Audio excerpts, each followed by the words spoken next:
You talked about how you purchase some of these vessels for fishing. Yes. I want you to walk us through how this is going to pass through the different sectors and different cadres of the economy. The from the fishing, from the vessel down to the mama or down to the distributor, a retailer that is selling fish. Okay, very good. And of course, that's going to help to boost the economy, and even power some other younger people that don't have such money to purchase the big vessels. Yes.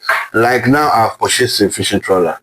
To start with, I wrote to the Marine and Blue Economy, the fishing department, that I want to acquire this. You cannot do that without having been licensed by the government of Nigeria. Okay. So after we wrote that to them as a professional, they called me for presentation. I went for presentation. I did a presentation. I told them I wanted to bring in 8. They said, no, they approved 4 for me. All right. That is why I'm buying 4 now. 2 for fishing and 2 for shrimps. So this now I've purchased the 4. I am going to bring them into the country. I will call them to come and inspect if it meets up, because they have a particular specification of fishing trawlers that is being allowed in Nigeria waters. So now, when they come and inspect and they discover this is okay for the fishing, I go into business. I already have my letter of assurance from them approving 4 vessels for me to operate with. So with that 4 I operate, what I intend doing is 2 for fishing. The fish will be sold in Nigeria market, in local markets.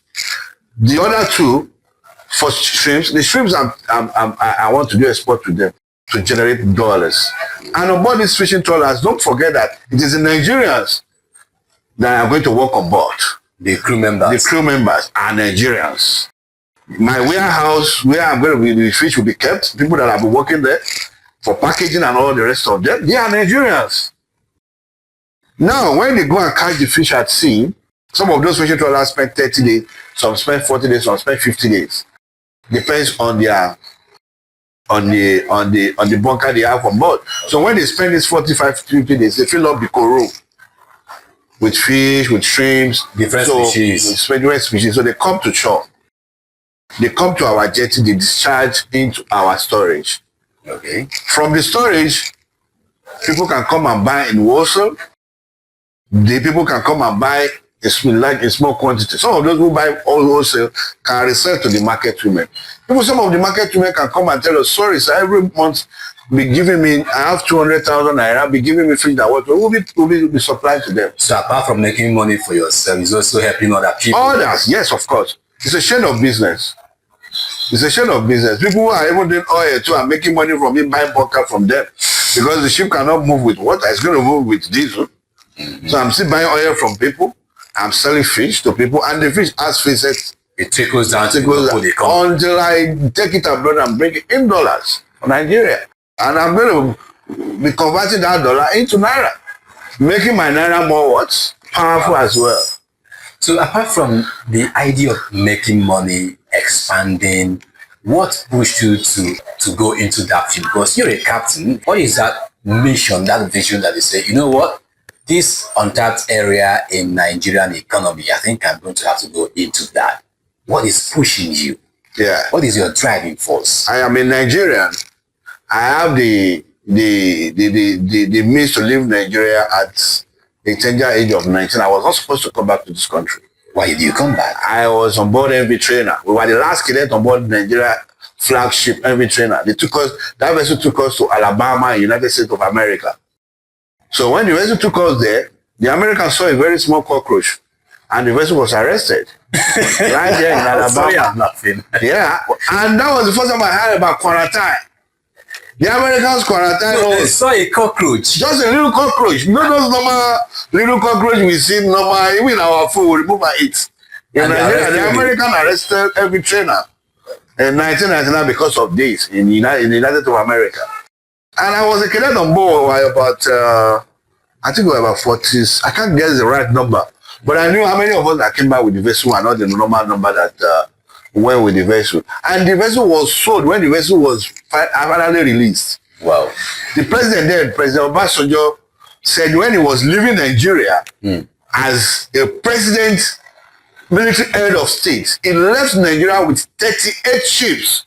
38 flagships. This is a very funny thing. When you talk about Nigerian National Shipping Line, they were having 38 flagships When Obasanjo was living as military head of state, I think in 1970 something, before Buhari took over.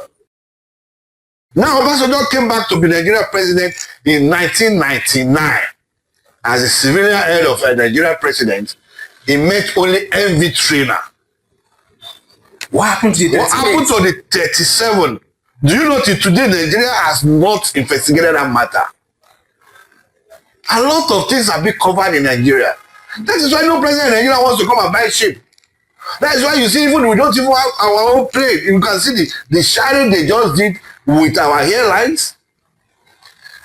Okay, if government are not good business owners, what happens to the private individuals? Let's come out and do business. Nigeria is a good country to do business.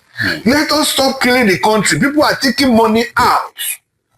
Invest the money in your country. There are marine. If you don't know about marine, call for marine experts. Call for consultants. We will consult for you. We will help you out to manage your money. We have a face. We have a name in the industry. Come to us. We will advise you. If you will listen to our advice, you want to do business with us, we want partnership. Even in my future now, I'm looking for partnership. I want people, let us come together. Let us build the country. We should stop complaining there is no employment. There are, even the America you want to run to, they create the employment they have there. It is not the government that create the employment. The private individuals are doing their business. Things are running. The country is so big and large. And we have that too in Nigeria. Nigeria is a big country. It's a lovely country. We have the numbers as population. We have our youths are the best in the world. There is not go and check most Nigeria wherever we go to in the world. We top our classes anywhere you see us in the world. I am bold to say this. Nigerians, it's as if we have a different blood running through our stream to do all of this. Because we are meant to survive. Yes, we are survivors anywhere we go to. So let us encourage our people. Let them come. We have a president who has given us a marine and blue economy ministry. Let's make use of this. Nigeria has not harnessed maritime potential up to 5%. I can tell you, the blue economy alone can finance Nigerian budgets annually. Countries like the Arab countries, we hear about Dubai. Yes. We hear about the Burj Khalifa. We hear about all those Arab countries. Yes. They thrive on tourism. They don't have plenty of other mineral resources that Nigeria has. How do you think that we can, harness this marine economy? For instance, we go to Dubai for recreation, and we're talking about the little percentage that we are not even doing now that can be upscaled. How can we create this marine economy, maybe marine tourism? I mean, I'm very much interested in that. You know why? Nigerians, they like to use the word faji. Yeah. So how do we do that? How do we open it up? Do you know why I go into marine tourism? It's because of when the president said I want to create a coastal road. I was one of the people that every time I wake up from my bed, I pray for the president.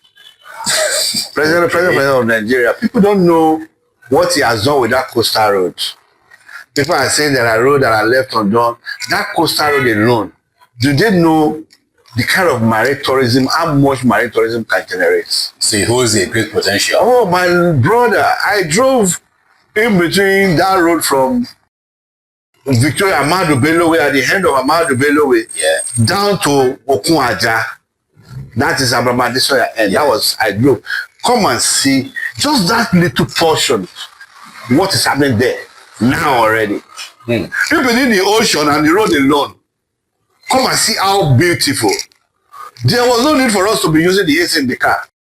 A friend of mine just came from Holland.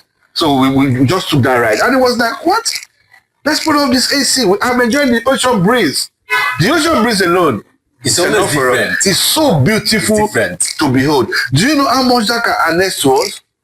The kind of hotels that can be built in those places, the kind of accommodation, the kind of residential houses that can be built, the kind of companies, the kind of things that can be happening within that terrain from Lagos down to Calabar.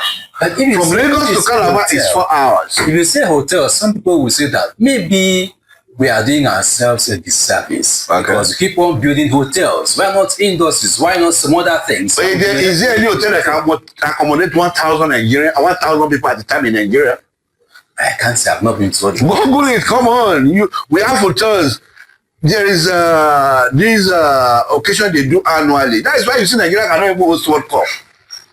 That is why you see Nigeria cannot. Okay, there is a occasion. I'm not a lawyer.